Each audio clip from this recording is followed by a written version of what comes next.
Hey guys, I'm back. It's Nurse Rini, your birth bestie, and I wanted to come to you with this Reddit article from the subreddit Are Pregnant, and it says I failed my unmedicated birth. Now, I must admit, when I first saw this, I thought it was going to be a Debbie Downer post, like a negative post, and so I wanted to read it because I wanted to give like hope and inspiration and let this mama know that she did not fail. But let's read and see what it's actually about. And I don't give a damn. Okay, this is what mom said. All right. At 1 a.m. on the 10th of this month, my water broke. I labored at home for about 7 hours before heading to the hospital. Unfortunately, I was only about 1.5 centimeters dilated when I checked in, so she's in latent or early labor. So, cervix not very dilated. You become active labor once you're 6 centimeters dilated, but she was 1.5.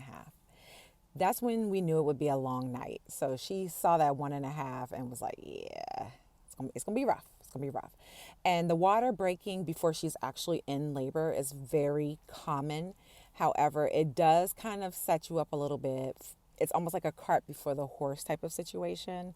So the water broke. So now she's kind of on this proverbial clog because now there's room for infection, the longer that her water is actually broken. But also, breaking the water is one of those ways to enhance labor contractions and to hopefully get you dilated. So if that's already happened and you're only 1.5 centimeters, then maybe there need to be other tricks up the provider's sleeves later on down the road. But let's continue. So my plan was to attempt a completely unmedicated birth with some room for change if needed. Love this. She has a goal, she has a plan, a birth plan, but she's flexible. And in our ebook we talk about what flexibility means and looks like for the laboring mama. I really, really was pushing for all natural though.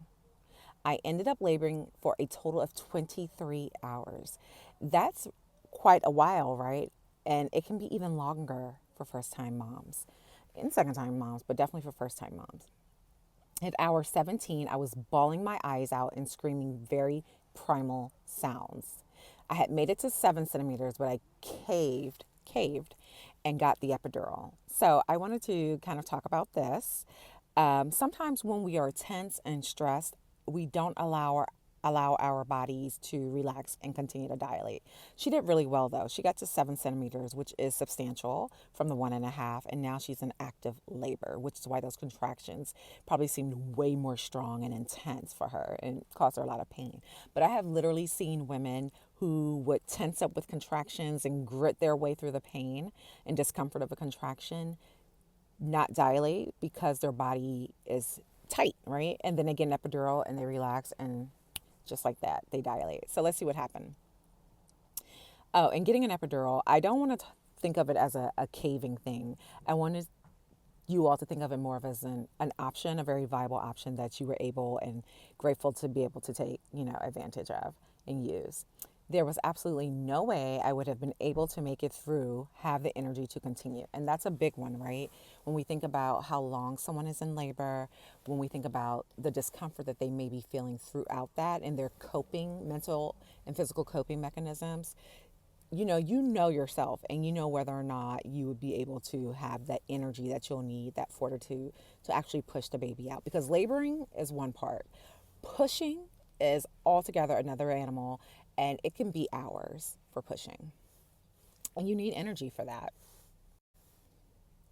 So she goes on to say, I am so glad I allowed myself to change plans when needed.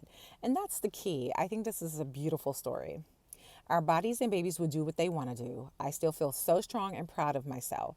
So this is just a PSA to give yourself some grace if needed, mamas. And that's it.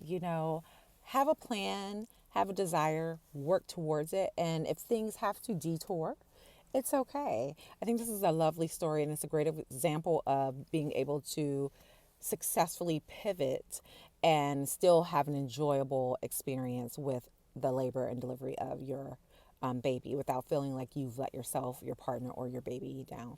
Your medical team doesn't care. We want what you want. So if you want an epidural, by all means, get an epidural. If you want to go unmedicated, then go unmedicated. We're not judging, and we certainly don't feel like you failed if you do get an epidural. So I hope this helps. Let me know what your experience was, or if you plan to go unmedicated, or are you feeling like you'll be flexible, or if you're like, absolutely not, I'm getting an epidural. Let us know in the comments. Like, comment, share, and follow for more. Bye.